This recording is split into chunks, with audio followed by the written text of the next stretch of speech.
पवित्र श्रीमद् भागवत गीता, पवित्र चारों वेद, पवित्र कुरान शरीफ, पवित्र बाइबल, पवित्र गुरु ग्रंथ साहिब, पवित्र कबीर साहिब की वाणी में छुपे हुए गूढ़ रहस्य अर्थात तत्व को जानने के लिए कृपया अवश्य सुनिए जगत गुरु तत्वदर्शी संत रामपाल जी महाराज के मंगल प्रवचन। अब धर्मदास जी बड़े प्रसन्न हुए कि जैसा मैंने सोचा था वैसा ही पाया कि ये जिज्ञासु और मुसलमान महात्मा होकर के और हमारी हिंदू धर्म की क्रिया को, साधना को, भक्ति को इसने पसंद किया। तो धर्मदास जी फिर बताने लगे कि सबसे पहले गुरु बनाना चाहिए। और तो परमात्मा बोले भी ठीक है, मैं आपको गुरु बना लेता हूं, मुझे दीक्षा दे दो और ज्ञान बता दो। धर्मदास जी कहने लगे ऐसा नहीं, मैं आपको शिष्य नहीं बना सकता, क्योंकि शिष्य बनाना घोर पाप अपने सिर पे रखना होता है उस व्यक्ति का। हमारे गुरुजी हैं, वो ही नाम देते हैं और आपको मैं अपने गुरुजी से दीक्षा दिला दूंगा। परमात्मा ने कहा मुझे कल्याण चाहिए और किसी से दीक्षा दिला दो, लेकिन उससे पहले मैं कुछ अपनी शंकाओं का समाधान चाहूंगा। जब मेरी शंकाओं का समाधान हो जाएगा तो मैं आपके साथ आपके गुरुजी के पास चलकर और दीक्षित हो जाऊंगा। तो धर्मदास जी ने कहा कि बोलो क्या शंका है। कि पहले तो आप अपनी पूरी क्रिया बताइए, कौन कौन सी क्रियाएं मुझे करनी पड़ेंगी। अब धर्मदास जी बुद्धिमान थे और परमात्मा के ज्ञान से बहुत कुछ परिचित भी थे, नियमों से परिचित थे, ज्ञान से तो नहीं परिचित थे। तो उसने कहा देखो मैं आपको क्रिया बता नहीं सकता, मैं बताता हूं कि मैं कौन कौन सी क्रियाएं करता हूं। एकादशी का व्रत रखते हैं हम, और राम कृष्ण और सीताराम राधे श्याम शंकर भगवान, ये हम गुरुजी ने हमें नाम दे रखा है, वो जाप करते हैं। और तीर्थों का भ्रमण करते हैं, तीर्थ स्नान करते हैं और हम व्रत रखते हैं। तो ऐसी क्रिया करने से हम स्वर्ग में चले जाएंगे, हमारे गुरुजी ने ऐसा बता रखे। तो परमात्मा ने कहा कि आपके इष्ट देव कौन हैं? कि विष्णु भगवान, श्री विष्णु भगवान नारायण। और श्रीमद् भगवत गीता का ज्ञान किसने बोला जैसा कि आप पढ़ रहे थे? धर्मदास जी ने कहा कि श्री कृष्ण जी ने बोला, जो विष्णु अर्थात भगवान नारायण के अवतार हैं और यही सर्वशक्तिमान हैं, अखिल ब्रह्मांड के स्वामी हैं, नायक हैं, यही परम ब्रह्म है।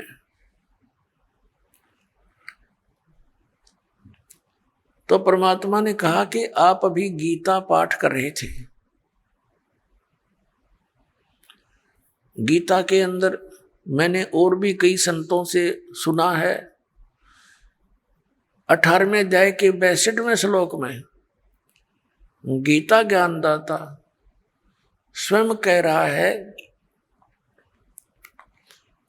कि अर्जुन तू सर्वभाव से उस परमेश्वर की शरण में जा जिसकी कृपा से तू परम शांति को और सनातन परम धाम को प्राप्त होगा। तो वो परमात्मा तो गीता ज्ञानदाता से अन्य हुआ धर्मदास जी। अब धर्मदास जी को जैसा भी पाठ पढ़ा रखा था इन नकली गुरुओं, धर्म गुरुओं ने, तो वो कहता नहीं जी, नहीं जी, कृष्ण जी अपने बारे में कह रहे हैं, अपने बारे में कह रहे हैं। परमेश्वर ने कहा कि श्री कृष्ण जी विष्णु अवतार हैं। कहा बिल्कुल वही विष्णु जी ही श्री कृष्ण रूप में देवकी जी के गर्भ से जन्मे थे। ठीक। और गीता जी का ज्ञान श्री कृष्ण ने दिया। कहा जी। और श्री कृष्ण जी का जन्म होता है जैसे विष्णु जी का जन्म मृत्यु होता है कि नहीं? वो कहने लगे नहीं, ये तो अजरो अमर है, सर्वेश्वर महेश्वर। तो शाश्वत स्थान किसे कहते हैं? धर्मदास जी ने कहा कि शाश्वत का अर्थ है जिसका एंड कभी ना हो, सदा रहने वाला। और आप श्री विष्णु जी को अमर बताते हो। गीता जी का ज्ञान भी श्री विष्णु जी अर्थात श्री कृष्ण जी ने दिया बताते हो, बिल्कुल सत्य है। धर्मदास जी बोले तो परमात्मा ने कहा गीता अध्याय नंबर 4 के श्लोक नंबर 5 और 9 में, गीता अध्याय नंबर 2 के श्लोक 12 में, गीता अध्याय नंबर 10 के श्लोक 2 में आपका गीता ज्ञानदाता कहता अर्जुन तेरे और मेरे बहुत जन्म हो चुके, तू नहीं जानता मैं जानता। तो ये अविनाशी कैसे हुआ महात्मा जी? अपने आत्माओं जैसा आपने बताया था कि ये पता भी लग जाता है कि सचमुच हम गलत दिशा पकड़े हुए, लेकिन ये पिछला रंग और एम अभिमान ये काल की मरोड़ी है, या जल्दी सी ठीक ना होती। पर परमात्मा के पास ऐसी हथौड़ी है, इसने इसी ठीक कर देंगे या कदे नहीं गड़बड़ होगी फिर। तो इस प्रकार परमात्मा ने ऐसे तरीके से उसे प्रसन्न किया, वो सुन्न हो गया।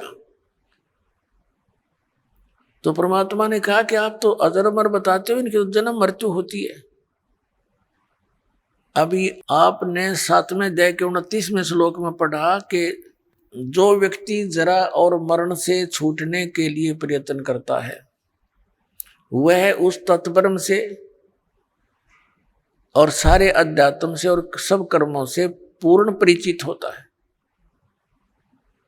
अर्जुन ने पूछा 8वें अध्याय के प्रथम मंत्र में कि वो किम तत्परम, कि जिस तत्परम यानी उस परमात्मा की को जानकर प्राणी केवल यहां से जन्म और मृत्यु के रोग से छूटने का ही प्रयत्न करता है,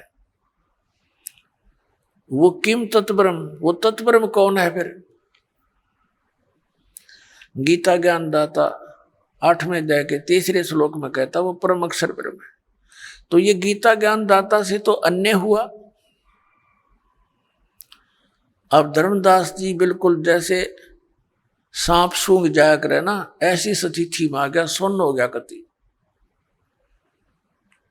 तो गीता ज्ञान दाता से कोई अन्य भगवान है जिसको जानने के बाद फिर संसार की किसी वस्तु की चाह नहीं रहती। फिर परमात्मा ने बताया कि आपने अभी 8वां अध्याय पढ़ा, 8वें अध्याय के 5 और 7 श्लोक में गीता ज्ञानदाता अर्जुन को कह रहा है कि तू मेरी भक्ति कर, मुझे प्राप्त होगा। गीता जी अध्याय नंबर 8 के श्लोक नंबर 8, 9, 10 में तुरंत कहा है कि उस परम अक्षर ब्रह्म की भक्ति करेगा तो उसको प्राप्त होगा। श्रीमद् भगवद गीता अध्याय नंबर 8 के श्लोक नंबर 13 में गीता ज्ञानदाता कहता है मेरा तो एक ओम अक्षर है,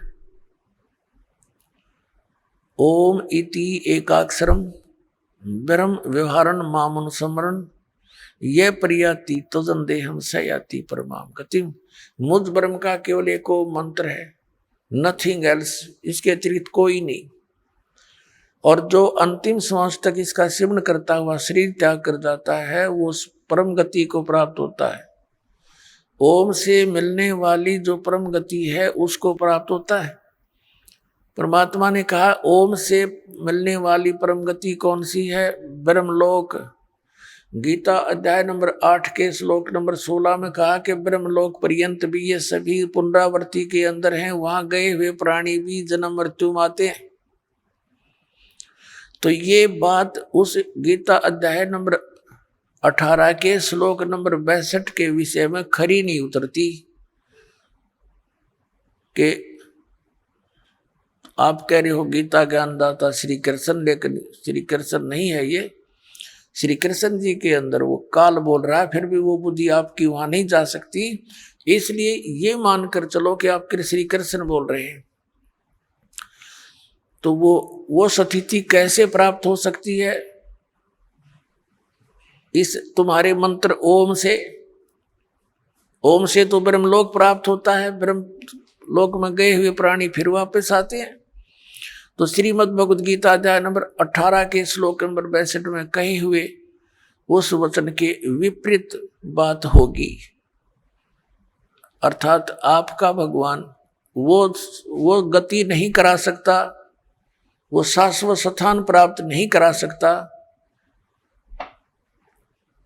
शाश्वत माने जैसे गीता जी अध्याय नंबर 15 के श्लोक नंबर 1 से 4 में चौथे में स्पष्ट किया है कि तत्वदर्शी संत से तत्व ज्ञान प्राप्ति के उपरांत परमेश्वर के उस परम पद की खोज करनी चाहिए जहां जाने के बाद साधक कभी लौटकर संसार में नहीं आते, और जिस परमेश्वर ने सब ब्रह्मांडों की रचना की है केवल उसी की भक्ति करो, गीता ज्ञानदाता कह रहा है।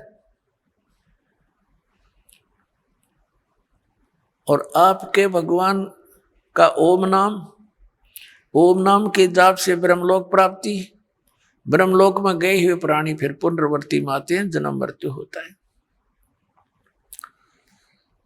8वें अध्याय के 8, 9, 10 में गीता ज्ञानदाता कहता है उस परम अक्षर ब्रह्म की शरण में जा, उसकी भक्ति करेगा तो उसको प्राप्त होगा। और उस परमात्मा परम अक्षर ब्रह्म के मंत्र का गीता अध्याय नंबर 17 के श्लोक नंबर 23 में कहा कि ओम तत्सत इति निर्देश ब्रह्मण त्रिविद समर्थ, उस सच्चिदानंद घन ब्रह्म का यानी परम अक्षर ब्रह्म के मंत्र को पाने का ओम तत्सत इस 3 मंत्र की मजदूरी है। अपने आत्माओं, ये जो नाम आपको दिए गए हैं, जैसे इस निकाल के दूतों से विशेषकर राधा स्वामी पंथ, जय गुरुदेव पंथ, धन धन सतगुरु सच्चा सौदा पंथ, सिरसा वाले, इन्होंने क्या ज्ञान दे रखा कि हमने केवल परमात्मा, हमने सतपुरुष की भक्ति करनी है। और ये 5 नाम ये काल के जाप कर रहे थे, ओंकार, निरंकार, ज्योति निरंजन और सोहम और सतनाम। अब जब तक ये सोहम नाम अधिकारी से नहीं मिलेगा तो ये उल्टा रिएक्शन करता है, ये काम करेगा ही नहीं बिल्कुल। और बाकी ये सारे सतनाम कोई जाप नहीं होता, सतनाम सच्चे नाम की तरफ संकेत है जो 2 अक्षर का है। अपनात्मा, ये विशेषकर धन धन सतगुरु सच्चा सौदा सिरसा वालों ने इस बात के डर से कि आम व्यक्ति ये करने लगा कि नाम तो ये तुम जाप कर रहे हो ज्योति निरंजन काल के, सतलोक कैसे जाएंगे, तो उन्होंने नाम बदल दिए। घर की बहीर काका लखनिया नाम बदल लिए और अकाल मूर्त शब्द स्वरूपी राम सतपुरुष कर गया। अब ये कहीं प्रमाण है इन मंत्रों का किसी महापुरुष ने जाप किया और वो पार हुए हो? फिर ये क्या एक अज्ञान थ्योरी बनाते हैं कि संत कोई भी नाम दे दे उसी से पार हो जाएगा, घर का राज बना रखा है। अरे आम का पौधा बोना है, आम का बीज गुठली लेनी पड़ेगी, वो ही बोनी पड़ेगी। अगर बबूल के बीज बो करके ये मानने कि हम कोई बीज बोलो आम ही का पौधा बन जाएगा, तो इतनी भूल है हमारे इस अध्यात्म मार्ग की। अब ये दास जहां पर आपको लाना चाहता था कि जैसे गीता अध्याय नंबर 17 के श्लोक नंबर 23 में कहा है ओम तत्सत इति निर्देश है ब्रह्मणे, ब्रह्मणे माने सच्चिदानंद घन ब्रह्म यानी परम अक्षर ब्रह्म। उस परम अक्षर ब्रह्म की प्राप्ति के 3 मंत्र के सिमरन का जाप है, और इसके सिमरन की विधि भी त्रिविध है, 3 प्रकार, 3 विधि 3 प्रकार की है। जिनको तीनों मंत्र प्राप्त हैं उन पुण्यात्माओं को ज्ञान है कि ये तीनों मंत्रों की न्यारी न्यारी भक्ति विधि है। अब जैसे आपको प्रथम मंत्र दिया जाता है उसमें 7 मंत्र हैं, उस 7 मंत्रों में से फर्स्ट एंड लास्ट ये तो परमात्मा का है, परम अक्षर ब्रह्म का, और बीच में जो मंत्र हैं वो आपको इन जो यहाँ के मुखिया हैं, प्रधान हैं, इन प्रधानों के 5 प्रधानों के हैं। गुरु ग्रंथ साहिब में भी ये 5 प्रधानों की जानकारी है कि ये 5 प्रधान हैं, इनके 5 शब्द हैं, मंत्र हैं, लेकिन वो गुप्त रखे हुए हैं। तो ये मंत्र दिए जाते हैं, ये इनकी पूजा नहीं है। पूजा तो हमने उस परमात्मा की करनी है जो हमें सर्व सुख देगा, जा जाने के बाद फिर कभी संसार में नहीं आएंगे। हमने वो स्थान प्राप्त करना है, वो मालिक प्राप्त करना है। जैसे कल भी उदाहरण दिया था, जैसे हैंड पंप लगाने का उद्देश्य क्या है? हमारा इष्ट है जल। जल प्राप्त करने के लिए हमने हैंड पंप लगाना पड़ेगा। हैंड पंप हमारा पूज्य नहीं है, वो हमारा इष्ट नहीं है। हमारा जो लक्ष्य है वो जल प्राप्त करना है, वो हमारा इष्ट है।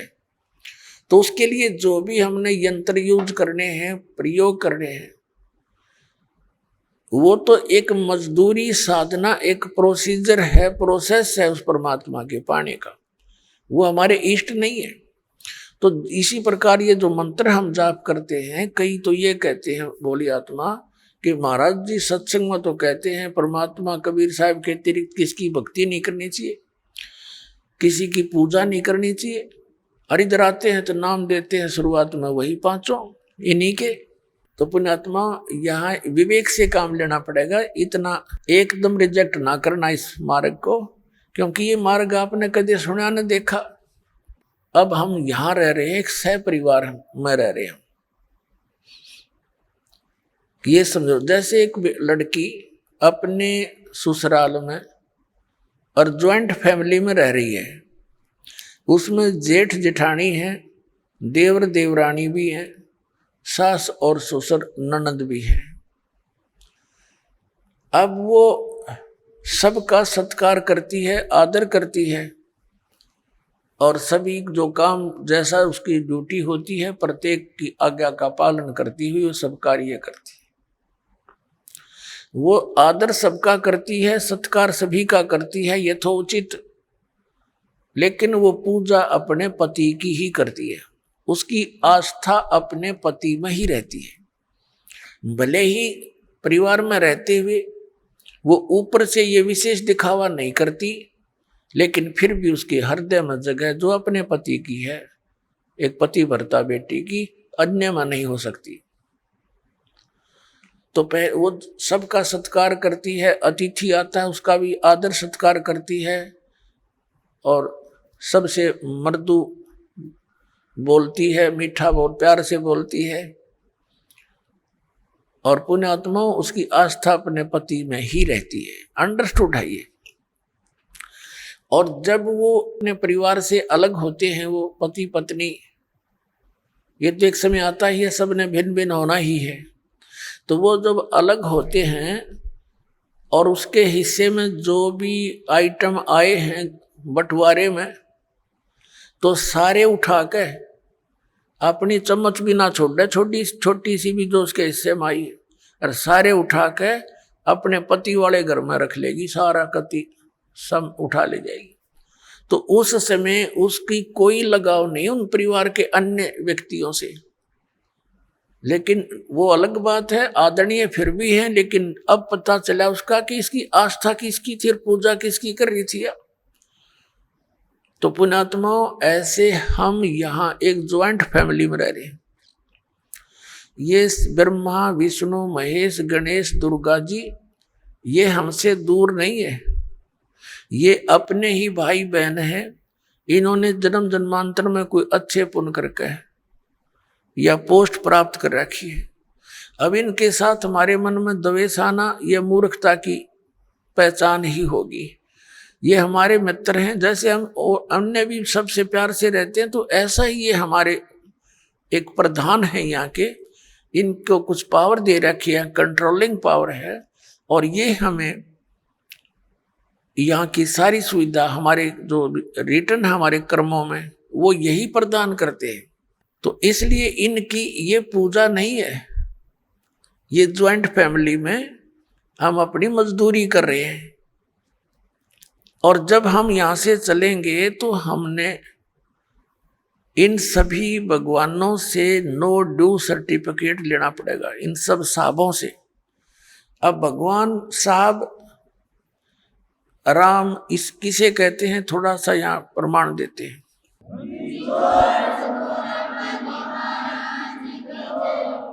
जैसे एक तहसीलदार है, उसको भी साहब कहते हैं, और एसडीएम को भी साहब कहते हैं, और डीसी को भी साहब बोलते हैं, कमिश्नर भी साहब कहलाता है, मंत्री जी को भी साहब कहते हैं, मुख्यमंत्री जी को भी साहब कहते हैं, और प्रधानमंत्री जी को भी साहब कहते हैं, राष्ट्रपति जी को भी साहब कहते हैं। ये सभी साहब से ही जाने जाते हैं। लेकिन इन साहबों की शक्ति में दिन और रात का अंतर होता है। रियल में साहब कौन है? हमारे देश का राष्ट्रपति, वो वास्तव में वो साहब है, यानी सबका मालिक है। तो ऐसे ही ये अन्य जितने भी पद पोस्ट हैं, श्री गणेश जी का, श्री विष्णु जी का, श्री ब्रह्मा जी, श्री शिव जी, दुर्गा जी का, श्री दुर्गा जी देवी का, और ब्रह्म का, ये भी भगवान साहब कहलाते हैं। पर इनकी इस प्रकार इसकी तुलना कर लेना कि ये कितने साहब हैं। श्री ब्रह्मा जी रजोगुण विभाग के मंत्री एक ब्रह्मांड में, श्री विष्णु जी सतोगुण विभाग के मंत्री इस एक ब्रह्मांड में, और 3 लोकों पर इनकी ये सत्ता है। ये विभागीय मंत्री है। और तमोगुण विभाग के भगवान शंकर जी। तो ये तो केवल एक ब्रह्मांड में और 3 लोकों पर मालिक है, वो भी एक विभाग के। और इनका पिता जो है वो 21 ब्रह्मांड के अंदर एज ए चीफ मिनिस्टर काम करता है, ये समझ लो। तो ये ब्रह्म जो है ये केवल 21 ब्रह्मांड का साहब है। गीता जी अध्याय नंबर 15 के श्लोक नंबर 16 और 17 में 3 पुरुष हैं। 3 पुरुष माने प्रभु। एक सरपुरुष तो ये ब्रह्म है, ज्योति निरंजन, जिसके 21 ब्रह्मांड है। और अक्षर पुरुष है जिसके 7 शंख ब्रह्मांड है, जिसको परब्रह्म भी कहते हैं। संतों की वाणी में पार ब्रह्म है। वो पार ब्रह्म जो है वो इस परब्रह्म से अन्य है, वो पार ब्रह्म अलग है। एक तो परब्रह्म, जैसे ब्रह्म से नेक्स्ट पर दूसरा, और एक पार यानी सबसे ऊपर का। वो गीता जी अध्याय नंबर 15 के श्लोक नंबर 17 में कहा कि उत्तम पुरुष तु अन्य परमात्मा इति उदाहरत है। ये लोक तरम आविश्य विवर्ती अवैश्वर है। गीता जी अध्याय नंबर 8 के श्लोक नंबर 1 के उत्तर में, गीता अध्याय नंबर 8 के श्लोक 3 में उत्तर देते हुए गीता ज्ञानदाता कहता है वो परम अक्षर ब्रह्म है। तो ये जो अक्षर पुरुष है ये तो 7 शंख ब्रह्मांड, नील पद्म शंख ब्रह्मांड का 7 शंख, इतना साफ है। और वो परम अक्षर ब्रह्म उत्तम पुरुषत्व अन्य, ये असंख्य ब्रह्मांड का ओवरऑल कंट्रोलर है, ये सब का मालिक है। वो कबीर देव है, कबीर साहब है, जो काशी में धानक जुलाहा रूप में रहा करते थे। अब हम फिर लौट कर आते हैं उसी प्रश्न पे। अब धर्मदास जी को परमात्मा ये ज्ञान दे रहे हैं कि भी आपकी श्रीमद् भगवद गीता में, गीता अध्याय नंबर 17 के श्लोक नंबर 23 में परम अक्षर ब्रह्म की वो पूजा साधना करने का उसको पाने का ये मंत्र है, नथिंग एल्स। तो श्रीमद् भगवद गीता जी में ना तो हरे राम हरे कृष्ण राधे राधे श्याम मिला दे, ना सीताराम, और ना ही ओम नमः शिवाय, ना ओम भगवते वासुदेव नमः। ये मंत्र लाए कहाँ से आप? ये मंत्र कहाँ से लाए आप? गीता जी अध्याय नंबर 16 के श्लोक नंबर 23 में आपकी गीता जी में लिखा है कि शास्त्र विधि को त्याग कर जो मनमाना आचरण करते हैं, ना उनकी गति होती है, ना उनको सुख होता है, ना कोई सिद्धि प्राप्त होती है। तो यूजलेस, क्या फायदा डले डोने का? अब धर्मदास जी ने सारा कुछ सुन लिया, तो परमात्मा बता रहे हैं कि 8वें अध्याय के 8, 9, 10 में गीता ज्ञानदाता कहता है कि उन श्लोकों में कहा कि उस परमात्मा की भक्ति करेगा उसको प्राप्त होगा। उसका मंत्र बता दिया 17वें अध्याय के 23वें श्लोक में कि ये मंत्र है। इसके अतिरिक्त जो भी आप जाप करते हो, इति निर्देश है, फाइनल फैसला आपकी गीता जी में ओम तत्सत इति निर्देश है। निर्देश है माने डायरेक्शन, बाय ऑर्डर, इसके अतिरिक्त कोई मंत्र नहीं। और तुम कहोगे कि ये पुराणों में लिखा है, फलाना लिखा है, तो पुराण अलग चीज है। पुराण किसी ऋषि और इस ब्रह्मा के सत्र की है, और गीता और वेद जो है ये गॉड गिवन ग्रंथ है, ये परमात्मा का विधान है। और पुराणों के अंदर जो आदेश है किसी अन्य ऋषि और इस ब्रह्मा विष्णु महेश के सत्र का है, ये भगवान नहीं है। ये विधान नहीं बता सकते, परमात्मा का चेंज नहीं कर सकते। बता सकते हैं अगर वेदों के अनुसार बताते हैं तो कोई दिक्कत नहीं, कोई बताओ, और गीता के अनुसार बताते हैं। जैसे हम वेदों और गीता को छोड़कर पुराणों के आधार से भक्ति करते हैं तो किसी ऋषि के आदेश का पालन कर लिया हमने, और वो आदेश यदि वेद विरुद्ध है तो वो अपराध है। जैसे एक मित्र था किसी व्यक्ति का, दरोगा जी SHO, और उसका कोई पड़ोसी उसने तंग घना करे था। उसने अपने मित्र SHO से कहा कि ऐसे ऐसे एक व्यक्ति मुझे बहुत तंग करता है, कुछ समाधान बता। उसके मित्र SHO ने कहा कि तू मार लठ उसका, माप देख लो।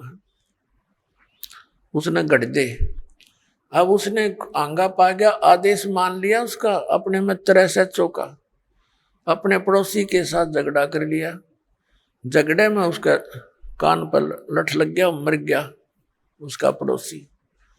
अब वहां का प्रभारी था वही SHO, वो लिया पकड़ के अपने उस मित्र को, क्योंकि उस नालायक ने अपने एक मित्र अधिकारी की आज्ञा का पालन करके राजा का विधान तोड़ दिया। राजा का विधान था कि यदि कोई किसी की मृत्यु हत्या करेगा तो उसको सजा मौत मिलेगी। अब उस राजा के विधान के टूट जाने से, अपने मित्र की आज्ञा का पालन करने से उसको सजा मौत होगी।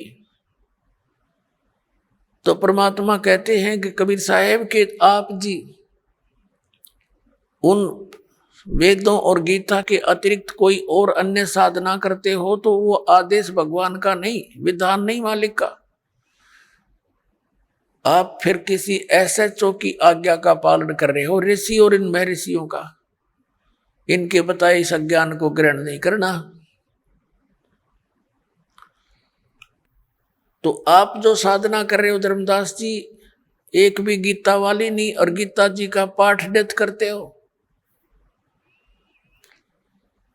अब धर्मदास जी सुन्न हो गया कति, लेकिन अभिमान काल की फिर भी कोई ना कोई रह जाती है अंदर से प्रेरणा। अब काल प्रेरणा से उसने कहा कि जिंदा तो मुसलमान है, इसलिए तुम्हारे हिंदू देवताओं के साथ ऐसी बातें कर रहा उनके विषय में। तेरे को पता है हम कोई जीव हिंसा नहीं करते, हम किसी की आत्मा दुखी नहीं करते, तू कैसे बात कह रहा है? तूने ये सब जो है ना हमारे देवताओं की बेइज्जती कर दी है। अब परमात्मा ने देख लिया कि इसमें काल आ गया, और ईब यो एक नहीं सुने तेरी सारी पर माटी फिरेगी। परमात्मा अंतर ध्यान हो गया उसके सामने से, एकदम अदृश्य हो गए, हिडन। अब धर्मदास जी लगा देखने, उसका तो पसीने आ गए। धर्मदास जी ने सोचा, होए होए मन तो जुल्म कर दिया, देख कितना अच्छा ज्ञान बतावे थे। अब इस ज्ञान को सुनकर पुण्यात्मा जय इंसान होगा, कंडेम हो जाएगा कति, उस अज्ञान को नहीं कर सकता, उस साधना को नहीं कर सकता। इसको स्वीकार करो चाहे ना करो। वो ऐसी स्थिति हो जाती है। एक बार ये दास औरंगाबाद के अंदर सत्संग करते हुए जा रहे थे, जब हमारा आस्था चैनल पर बंद करा दिया था औरंगाबाद में। हमने जाड़े बहुत भुगते हैं पुण्यात्माओं, आप तक संदेश पहुंचाने के लिए भगवान का। हमारे साथ बहुत बदतमीजियां हुई, लेकिन हिम्मत नहीं हारी। हमें मालूम था कि ये परमात्मा का संदेश है, उसकी आत्माओं को सुहावेगा, सुहावा चाहे 10 दिन पीछे। तो वहां हम सत्संग कर रहे, प्रोजेक्टर हमारे साथ, ये परमात्मा ने दिए हैं, और ये इंस्ट्रूमेंट, ये मैन माइंड नहीं है, ये गॉड गिवन माइंड है, ताकि मेरे बच्चे आसानी से इन सदग्रंथों को समझ सके, पढ़ सके। आपको शिक्षा देने का क्या उद्देश्य था? तीन युग बीत गए, कभी शिक्षा नहीं दी मालिक ने, क्यों? शिक्षा तो बेईमान बना देती है, लेकिन थोड़ा सा बेईमान बनाना इसलिए आवश्यक समझा कि ये अच्छी तरह दूध के जले हुए लस्सी को भी फूक फूक कर ग्रहण कर लेंगे, फिर सदा के लिए चिपक जाएंगे मेरे साथ।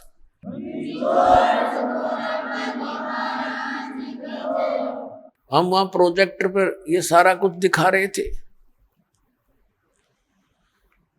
अब वो बुद्धिमान लोग निकट सी थोड़े से भगताया करते, संगत 200 से 400 मुश्किल से आराम से न खूब प्रोजेक्टर पर दिखता था। साथ वो घर जाकर मिलाते। 5 दिन का सत्संग था, पहले दिन सुना, नोट कर लिए सारे फटाफट उन्हें, घर जाकर मिलाए, क्योंकि घर घर रखी है सबके गीता और ये पुराण। वो तो ठगे से रह गए। अगले दिन आए, फिर उन्होंने सोचा नाम ले लें। नाम लेने के लिए जब सोचा तो उनको नियम बताए। वो कहने लगे शराब तो हम जरूर निकाल लेंगे, अस्थि तो हम अवश्य उठाएंगे। कोई बात हुई है? ये नियम तो हम नहीं पुगा सकते। भाई नियम नहीं पुगा सकते तो हम मंत्र नहीं दे सकते। तो उन्होंने उपदेश नहीं लिया, लेकिन उन्होंने एक सट कहा कि अब हम कित जोगे नहीं छोड़े। अब वो रामकृष्ण हर की भक्ति कर नहीं सकते, और यह हमने मिली नहीं, हमारे साथ बनेगी क्या? तो उनको समझा गया कि अपन दीक्षा लो और भक्ति करो जो करनी है। फिर न बोले फिर देखेंगे, फिर हम आगे वहां से फिर कद देखेंगे। तो पुण्यात्माओं, इस ज्ञान को सुनकर उन्होंने खुद ये कहा कि अब वो भक्ति तो हम कर नहीं सकते, उस योग्य तरह कोई ना इधर के रहे ना उधर के। उनको सिर्फ काल ने तो ये कई गड्ढे खोज रखे हैं, कोई से मतलब फंसेगा यो। और सारी बात मान ली, न बोले श्राद्ध तो निकालने पड़ेंगे अपने पूर्वजों के। अब इतना समय होता नहीं कि सब टॉपिक पर उसको थोड़ी सी देर में समझा दें, तो उसके लिए सारा ज्ञान, ये अध्यात्म ज्ञान आपने समझना पड़ेगा, रहकर सुनना पड़ेगा, तो फिर आप पर बात सेट हो जाएगी। तो कहने का भाव ये है कि इस ज्ञान को सुनकर जरा सी भी बुद्धि रखता होगा और साधना नहीं कर सकता इस पृथ्वी पर। तो फिर क्या हुआ, धर्मदास जी ने अब ना तो वह भक्ति और करी, अपनी जो ले रहा था कागज पत्र सारे धर दिए तय करके। अब बता के करूं, फिर इसका मंत्र गीता में नहीं, और हम इसने रटन लाग रहे। अब श्याम ने सो गया और रोवे अंदर अंदर कि भगवान अब कह जब वो संत साधु फिर आ जावे, हे दाता मैं कति बहस नहीं करूं, विवाद नहीं करूंगा, अब क्या करूं, मैं तो ठगया सा रह गया, मेरा तो सब कुछ लुट गया। ये भक्ति तब करने की इच्छा कति नहीं बनती। सारी रात ऐसे ही करवट बदल बदल कर बखत से उठ लिया। अब उसने सोची खाना बना, उठ के वक्त खाना बना लिया ना, तो वो पहले लिपा पोती कराया करता, पूजा पाजा की सारी सामग्री जुटाया करता, रोटी बनाने लग गया वक्त से उठ के। अकीब क्या करूं बता, और तो कोई काम रहा नहीं। अब खाना बनाने के लिए जंगल से लकड़ी तोड़ कर ला रखी थी शाम को, सुबह वक्त से यानी सूर्य उदय होने से पहले लकड़ जला लिए। एक मोटी लकड़ी, अन्य सहयोगी लकड़ी लगा के चूल्हा जला दिया, आग अग्नि जला दी, प्रज्वलित कर दी, अपना खाना बनाया, सब्जी बनाई, फिर रोटी बनाई। धीरे धीरे वो लकड़ी जलती जलती चूल्हे के निकट आ गई, पिछला हिस्सा उसका। तब तक सूर्य उदय होने वाला हो गया, प्रकाश सा खूब अच्छा हो गया। अब उसकी नजर कहाँ गई? उस मोटी लकड़ी के पिछले हिस्से पे एंड पर। वह थोथी थी, अंदर से होलो थी और उसके अंदर चींटियां थी। चींटियां अपने अंडे ले लेकर बाहर निकल रही थी और उस लकड़ी के पिछले हिस्से पर कुछ गिल्ली होने के कारण, जलने के कारण एक तरल पदार्थ सा तेल की तरह उबल रहा था। उसके पिछले हिस्से पर एक थोड़ी सी आधी गीली लकड़ी हो थोड़ी बहुत, तो उसका एक ऐसा तरल पदार्थ सा पीछे उबल रहा था, पिछले एंड पर उबलता रहता है। अब वो आगे तो अग्नि फूक रही, बाहर निकलने की चेष्टा करें तो उसके ऊपर गिर गिर के वहां जल रही, चटक चटक हो रही है। अब उसका ध्यान गया, रो तेरे की जुल्म कर दिया, ओहो हुआ तो बड़ा घोर पाप हो गया। भगत दयालु होते हैं। अब उसने सोचा, हे भगवान, आज तो अनर्थ हो गया, इतना पाप जिंदगी में कभी देखा नहीं। अरे तो इतनी लंबी लकड़ी थी, हाँ, इसमें तो पता नहीं लाख जल गई, 50,000 जल गई है भगवान, चींटियां। अब उसने फटाफट वो जल बुझा दिया, जल डालकर लकड़ी तो, और सोचा कि इसे पाप के अन्न को मैं नहीं खाऊंगा, इस पाप के भोजन को नहीं खाऊंगा, किसी साधु संत को खिला दूंगा। इस उद्देश्य से सारे भोजन को लेकर रखकर थाली में चल पड़ा, क्योंकि मथुरा के आसपास ये भगत साधु संत घूमते ही रहते हैं। उस समय परमात्मा ने हिंदू साधु का रूप बना लिया, लाल से कपड़े अपने ऊपर कर लिए, और हिंदू धर्म के लोग ऐसे ही लोगों को साधु मानते हैं। धर्मदास जी ने देखा कि सामने एक महात्मा बैठा है, उसके पास गए और कहा, महात्मा जी भोजन खा लो। परमात्मा ने कहा, रख दे धर्मदास, भूख लगी है भाई। अब धर्मदास जी ने देखा कि ये आदमी मुझे कैसे जानता है, ध्यान किया और ऐसे लगता है कुछ देखा हो, लेकिन वेश बदल रखा भगवान ने। सोच लिया कि मैं भंडारे करता रहता हूं, कभी आया होगा भंडारे में महात्मा, धर्म यज्ञ में। तो कहा, महाराज भोजन खा लो। का अच्छा भाई। अब परमात्मा कबीर जी ने क्या किया, लोटे में जल ले रखा था अपने में, उसमें से जल लिया चुलू में, एक मंत्र हा बोला और पूरी बात पर छटक, जितना भी भोजन था सारे पर छिटक दिया, छींटे मार दिए। उसी समय सारे भोजन की चींटी बन गई और सारी थाली काली होगी और चींटियां अंडे मुंह में लेकर के बाहर निकलने का प्रयत्न कर रही हैं, पूरी थाली में घूम रही हैं, भोजन नहीं रहा। तब परमात्मा उसी रूप में आगे, जिस रूप में पहले दिन वार्ता हुई थी, और कहा, रे धर्मदास, कल क्या कह रहा था कि तुम कोई जीव हिंसा नहीं करते, तेरे से तो कसाई भी अच्छा, इतनी चींटी पाप का भोजन तो मुझे खिलाने लाया था। चरण पकड़ लिए, पैरों में गिर गया, हाथ जोड़े, हे भगवान गलती होगी, हे परमात्मा माफ कर दो मुझे, मालिक मैं नीच गणा हूं और पिछला यो गंदा रंग मेरा घना चढ़ रहा था, दाता मेरे से गलती बन गई, रो बुरी तरह। हे भगवान मुझे कुछ और ज्ञान बताओ, आपने तो इधर का छोड़ा ना इधर का, मैं तो सारी रात करवट बदल कर काटी दाता।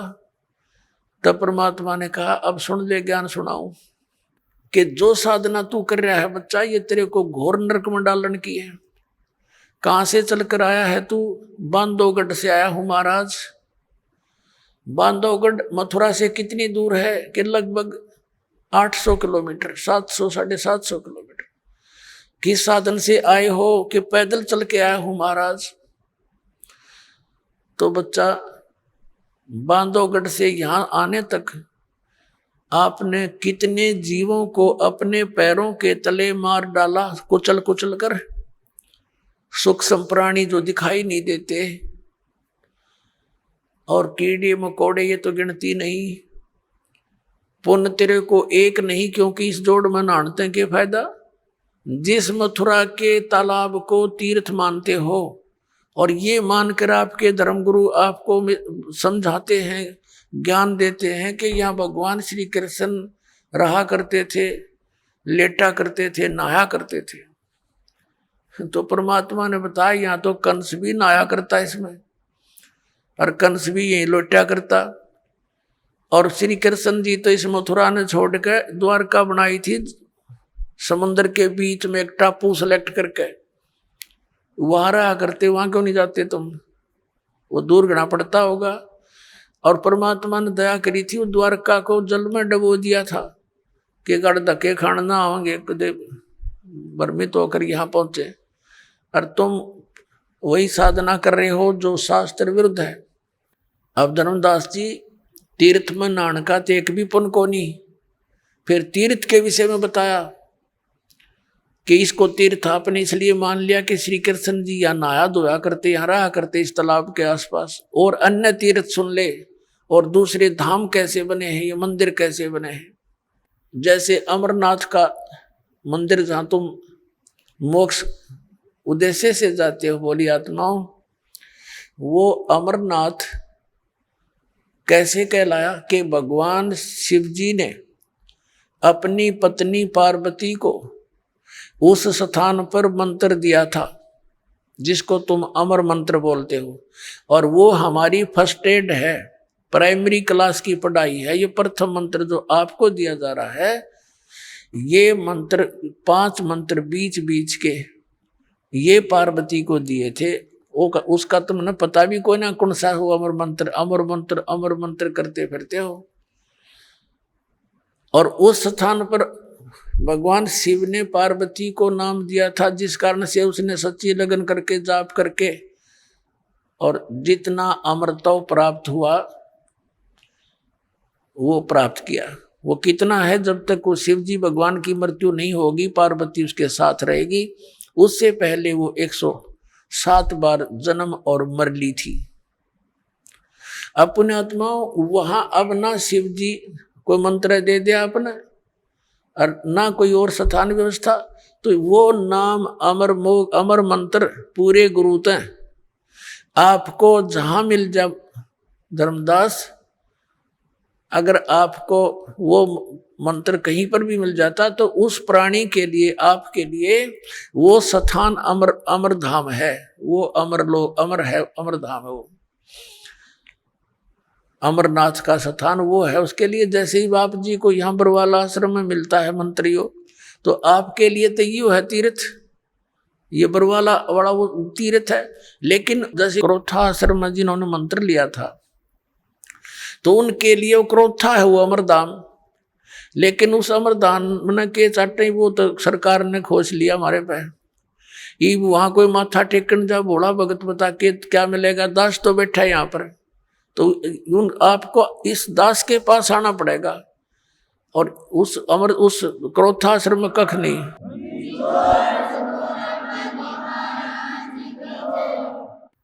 तो इस प्रकार उनको समझा के फिर बताया। धर्मदास जी कहने लगे, महाराज मेरा कति आत्मा गंदे रंग में रंगी हुई थी अज्ञान से, आपने बड़ी दया कर दी, मेरी आंख खोल दी। फिर परमात्मा ने सृष्टि रचना सुनानी शुरू की। अब काल फिर भी अंदर घुसा रहता है। धर्मदास जी ने कहा, महाराज जी एक बात करूं, अकर भाई प्रश्न करूं, एक करो।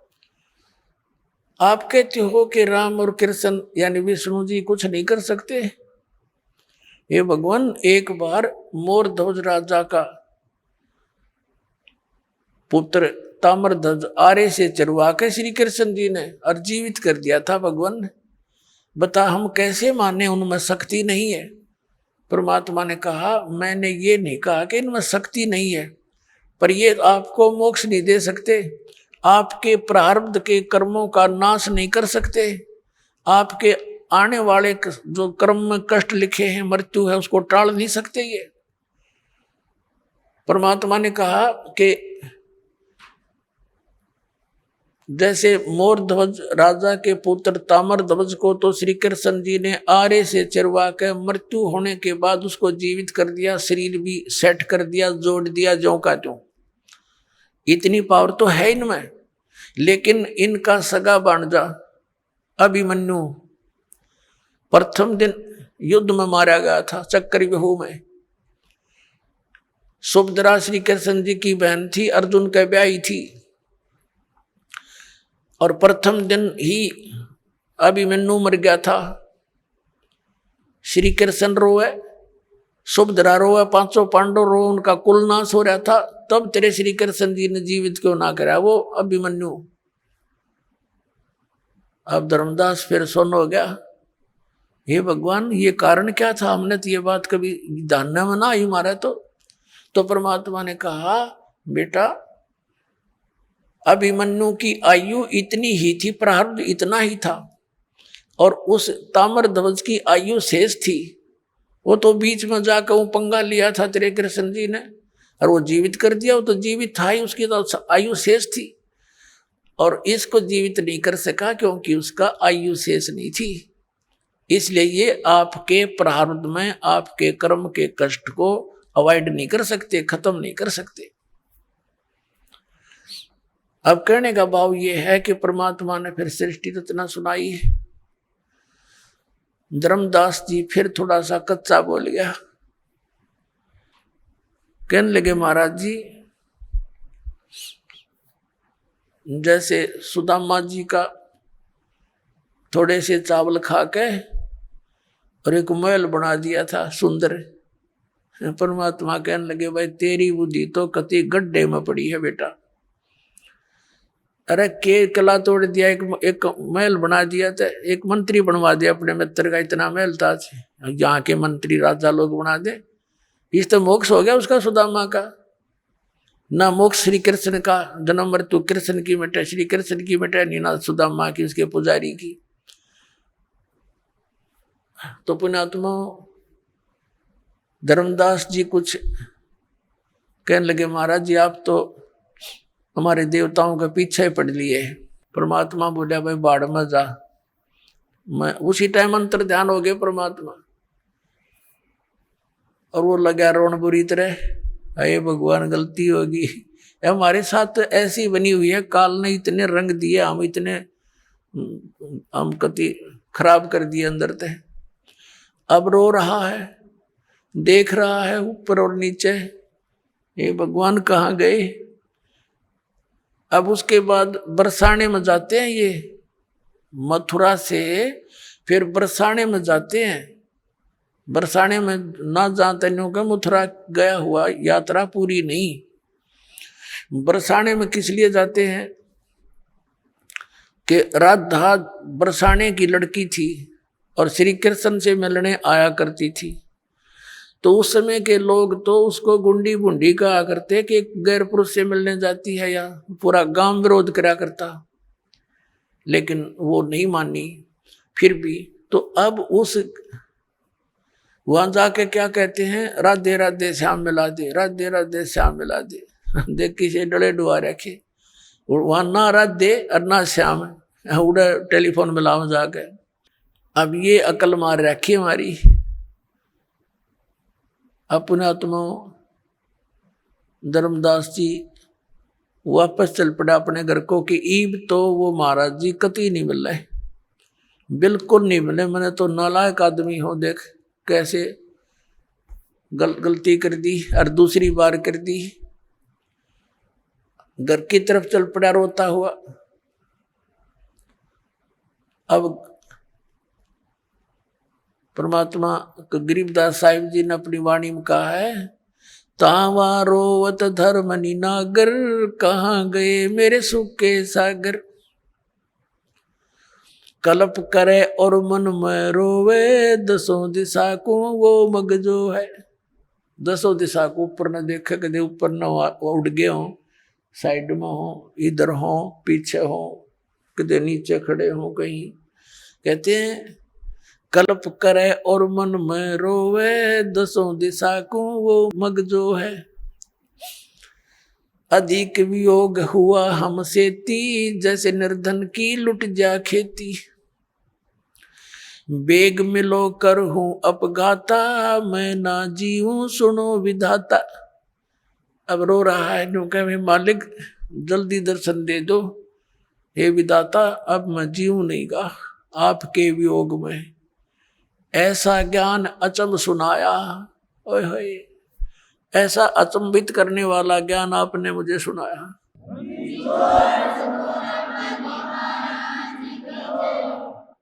अब रोता रोता घर पे आ गया, सारे आंसुओं से कमीज भीग गया। आइए अब हम उन श्रद्धालुओं के अनुभव जानते हैं जो जगत गुरु तत्वदर्शी संत रामपाल जी महाराज जी से दीक्षा प्राप्त कर चुके हैं तथा उनके द्वारा बताए गए भक्ति मार्ग पर चल रहे हैं। नमस्कार सर। नमस्कार सर। सर क्या नाम है आपका? मेरा नाम आसाराम दास, ग्राम आलीवारा, पोस्ट गांधा टोला, तहसील सूर्या, जिला राजनांदगांव, छत्तीसगढ़ राज्य का हूँ सर। आसाराम जी, संत रामपाल जी महाराज से नाम दीक्षा आपने कब ली? मैं संत रामपाल जी महाराज से 6 अक्टूबर 2017 को नाम दीक्षा ली सर जी। संत रामपाल जी महाराज से नाम दीक्षा लेने से पहले क्या आप कुछ भक्ति साधनाएं भी करते थे? मैं उसके पहले कोई भी प्रकार का देवी देवता का भक्ति नहीं करता था भगत जी, क्योंकि उस देवी देवताओं ऊपर मुझे कोई भी प्रकार का विश्वास नहीं होता था।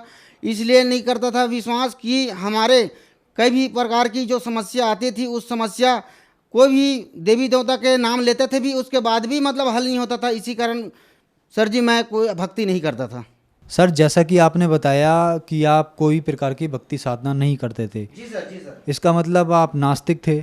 जी सर जी, इसलिए मैं भक्ति नहीं करता था, तो नास्तिक था सर। तो फिर आप संत रामपाल जी महाराज की शरण में कैसे आए? सर जी मैं संत रामपाल जी महाराज जी की शरण में इसलिए आया सर जी कि मुझ पर समस्या से समस्या बहुत सारा आए और उस समस्या का निदान कहीं भी नहीं हो रहा था सर जी। तो मैं आज हमारे आसपास जो भगत भाई थे, संत रामपाल जी महाराज से नाम दीक्षा लिए हुए थे, उसने मुझे बहुत बार बताता था कि भाई साहब इसमें नाम दीक्षा ले लो संत रामपाल जी महाराज से, आपका सारी जो भी प्रकार की समस्या है या जो भी कर्जा है, जो भी गाड़ी वगैरह प्रॉब्लम होता है, सारी सर जी उसमें नाम दीक्षा लेने के बाद आपका समस्या हो जाएगा करके मुझे सब भगत भाई लोग बताते थे सर जी मुझे। तो मैं उसके बाद भी विश्वास नहीं करता था संत रामपाल जी महाराज ऊपर। फिर इतना ज़्यादा कर्जा हो गया, मैं 2011 में जेसीबी खरीदा सर जी और 2016 तक के उस जेसीबी को चलाया सर जी। तो चला के मैं 32 लाख उसका किस्त भी पटा के गाड़ी को मैं 10.5 लाख में बेचा सर जी। उसके बाद भी 10.5 लाख बेचने के बाद मुझे कर्ज उसमें आधा नहीं हो पाया। उसके बाद कम से कम मुझ पर 14 से 15 लाख रुपए कर्जा और बच गया सर जी। तो उसके बाद मुझे जीने के लिए कहीं भी प्रकार के जगह और नहीं मिल रहा था सर जी। आत्महत्या के मतलब स्थिति में था सर जी। और उस स्थिति को देखते हुए मैं उस टेंशन में बहुत सारा नशा पान करता था सर जी। और उस नशा पान के चलते हमारे घर परिवार में सारी समस्याएं और परेशानी इतना ज़्यादा थे कि मुझ ऊपर घर फैमिली में जो भी है कोई विश्वास नहीं करता था कि ये जिएगा कैसे और ये परिवार को पालेगा कैसे। ऐसे करके हमारे परिवार में माता पिता भाई बंधु सभी मेरे ऊपर कोई सहायता और विश्वास नहीं करते थे सर जी। इस कारण एक रोज़ ऐसा हुआ कि मैं इतना ज़्यादा शराब पी के आया घर में 10-11 बजे रात में, जो रेंगने के लायक नहीं था सर जी। तो मेरे लड़का ने 2-3 साल का था सर जी, उसने रात भर उसने मेरे स्थिति को देखते हुए, मैं तो नशा में सो गया सर जी, लेकिन मेरे बच्चा मेरे पापा कैसा कर रहे हैं मम्मी, तो अगर मेरे पापा मर जाने पर मैं किसको पापा बोलूँगा मम्मी करके। इतना रात भर उन लोग मेरे परिवार रोना शुरू कर दिया सर जी। और मैं तो नशे के हालत में था, मैं सो गया सर जी। तो सुबेरे उसके बाद ऐसा समस्या खड़े हो कि मैं खाट से उठने के लायक नहीं था सर जी। तो मेरे यहाँ जो श्रीमती है, जो हमारे आस पड़ोस के जो भगत जी है, हमारे लूली का शक है राजेंद्र दास जी भगत है, हमारे फाफामार से जनक दास जी भगत जो है जो आज जिला कोऑर्डिनेटर है, उनको फ़ोन किया, भांचा आज तोर भांचा ला बचा ले भांचा, तोर मामल बचा ले भांचा करके इतना रो रो के फ़ोन लगाए मेरे यहाँ श्रीमती ने। और उसने आए और बोले कि मामा जी आप नाम दीक्षा ले लो, जितना भी प्रकार के आपका कर्ज है और जितना भी प्रकार का बीमारी भी होगा और जितना भी सारी समस्याएं नाम दीक्षा लेने के बाद हल हो जाएगा करके मुझे बोला सर जी। तो उसके बाद मैं 2-4 दिन भगत लोगों से मैं समय मांगा सर जी। और उसके बाद मैं संत रामपाल जी महाराज जी के शरण में आके 6 अक्टूबर 2017 को नाम दीक्षा लिया सर जी। सर जैसे कि आपने बताया कि आप 14-15 लाख रुपए के कर्जे में थे, आपने आत्महत्या करने की भी सोच रखी थी, तो फिर आपने संत रामपाल जी महाराज से नाम दीक्षा ली। तो नाम दीक्षा लेने के बाद क्या आपकी परेशानियां दूर हुई? मुझे इतना टेंशन आता था, इतना टेंशन आता था, 24 घंटा शराब के याद आता था, गुटखा का याद आता था सर। तो मैं भगत जी ने मुझे नाम दीक्षा लेवाया। सूर्य गांव आश्रम है हमारा छत्तीसगढ़ राजनांदगांव का, वहाँ लेके तुरंत जैसे नाम दीक्षा लेवाया और तुरंत घर आते तक के सर जी सारी मेरा जो ब्रेन में जो इतना टेंशन और जो टेम्परेचर हीट होता था जैसे कि हार्ट अटैक होता है ऐसे टाइप से, तो वो तुरंत घर आते तक के सर जी पूरा शांत हो गया मेरा टेंशन। ना उसके बाद गुटखा का याद आया, ना शराब का याद आया सर जी। आज तक उस संत रामपाल जी महाराज जी मैं कोटि कोटि दंडवत प्रणाम करता हूँ सर जी। और आज उस मालिक के दया से आज इतना सुख शांति से हूँ सर जी। और उस मेरा समस्या को देखते हुए सर जी मेरे श्रीमती, मेरे यहाँ लड़का और मेरे 2 लड़की, उन लोग भी 9 जून 2019 में पूरा उन लोग भी मेरे साथ नाम दीक्षा लेके आज सर जी आज हम लोग संत रामपाल जी महाराज जी से आज भक्ति मर्यादा पूर्वक कर रहे हैं सर जी। और किराए में रहकर आज हम जीवनयापन और कर्जा अदा कम से कम मालिक के दया जो संत रामपाल जी महाराज के कि आज मोर 8 से 10 लाख रुपया जो 3 साल के अंदर जो कर्जा मैं वादा कर सके हूँ सर जी। और अभी लगभग वही 4-5 लाख देना है सर जी। लेकिन मेरे घर में सर जी आज तक कोई कर्जादार नहीं आया कि मेरे को पैसा कब दोगे, जो लिए हो उसको, ऐसा करके कभी नहीं आया सर जी मेरे पास। मुझे मालिक के दया से आज कोई भी प्रकार का तकलीफ नहीं है सर जी। सर जैसा कि आपने बताया कि आप बहुत ज़्यादा नशा करते थे, तो क्या संत रामपाल जी महाराज की शरण में जाने के बाद आप नशा छोड़ पाए?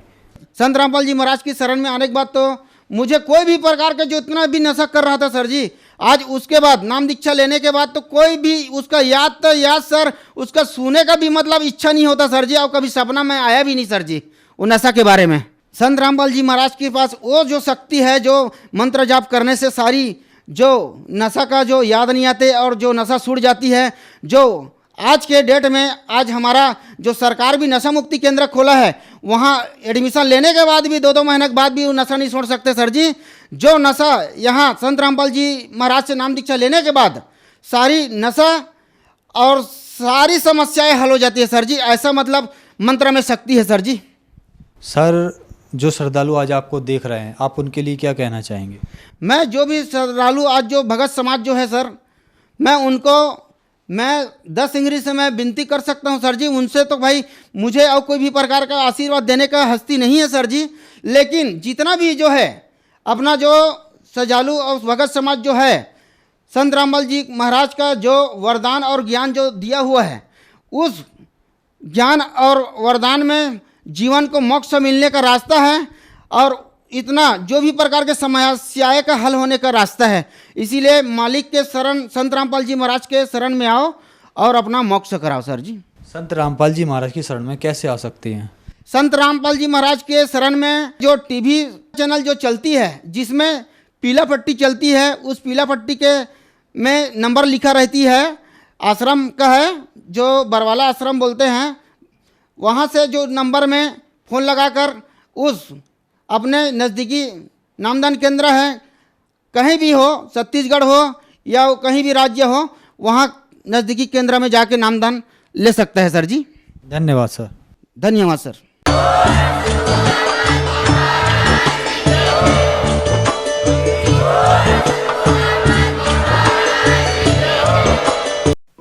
आप सुन रहे थे जगत गुरु तत्वदर्शी संत रामपाल जी महाराज के मंगल प्रवचन। अधिक जानकारी के लिए संपर्क करें।